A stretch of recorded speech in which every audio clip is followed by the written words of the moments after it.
Hey guys, this is Austin. Flagships usually get all the attention, but can you get a decent phone for $250? Take a look at the new Moto G and you're getting a lot more than the price tag might suggest. With a 5-inch screen and curved back, the Moto G feels good in the hand, especially with the new textured rear cover. It's also IPX7 water resistant. You won't want to go swimming with it, but it's totally fine getting wet. Just make sure the removable back is properly sealed. This is where you'll find your SIM and micro SD card slots. You can also customize the phone in Moto Maker, allowing you to pick the color, back cover, and accent at no extra cost. Move over to the Asus Zenfone 2, and we've got a much bigger 5.5-inch display. It's about the same size as an iPhone 6 Plus, but it is a fair bit thicker. You'll find capacitive back, home, and multitasking buttons, along with the volume rocker on back.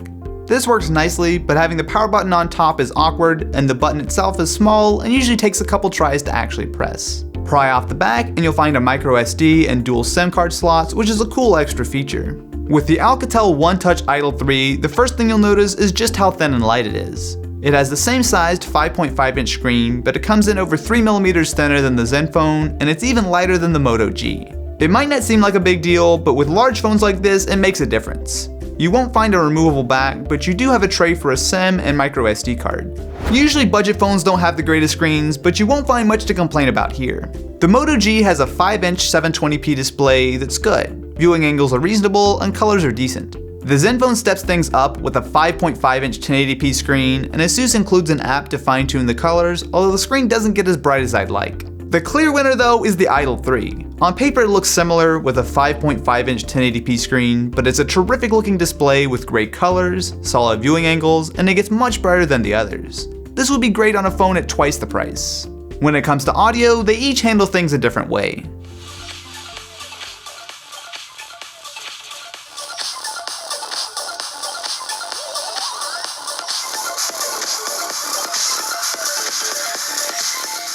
The dual front-facing speakers of the Idol 3 easily take this one. It's right up there with the very best, like the HTC One.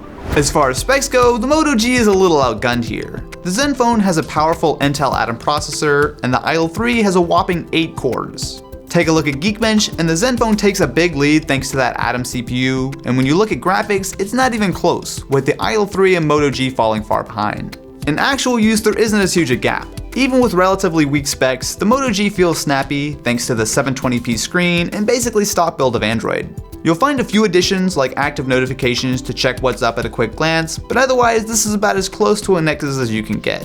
The Idol 3 also works well in normal use. It has a slightly more skinned version of Android Lollipop, but basically all of the customizations are either cosmetic or easily uninstallable bloatware. With the Zenfone, performance definitely isn't an issue, but the software is. There's an enormous amount of junk that ships on the phone, and Asus have done a fairly major overhaul of Android. Nothing is necessarily terrible, but there are lots of small, annoying changes that really add up. Even with the big differences in power, the group does very well for battery life, with the Idol taking the win, but all three come in around the 7-hour mark. One other area worth mentioning is the single stream 2.4 GHz Wi-Fi on the Moto G. This isn't a huge problem for most people, but my apartment has notoriously poor Wi-Fi reception, making the dual-band Wi-Fi on the Idol 3 and Zenfone far more reliable. Get into cameras, and on paper all three are closely matched with 13 megapixel sensors. The Zenfone isn't half bad, but it can keep up in this comparison. Many of the shots I took looked a bit washed out with inaccurate white balance. There was also a bit of noise sometimes, even in great light, but there is a lot of detail, and with the option of manually controlling the camera, you can get a nice shot. The Idol 3 can also deliver solid results. It tended to underexpose a bit, but the color is much more realistic to my eye. Even though it has 13 megapixels, it doesn't quite have the same level of detail as the other two. It's not bad, but if you zoom in, you'll see a bit of softness in the image. Motorola hasn't exactly had a great track record with cameras lately, but the Moto G has been a pleasant surprise. There's a ton of detail, and colors are very natural. Things like dynamic range are the best here, and the HDR mode is really impressive. It brings a lot of life to images without going overboard. My biggest problem has to do with the overly simple camera app that snaps your shot when you tap the screen, or uses an imprecise control wheel to set exposure. It took me a few tries before getting several shots, which was frustrating. All three cameras shoot 1080p video, but here there's really no contest. Both the Idol and Zenfone deliver passable results, but the Moto G gives much sharper video and renders colors better than the others. As the cheapest phone here, the Zenfone delivers the highest performance, but makes some odd hardware choices and goes overboard on the bloatware.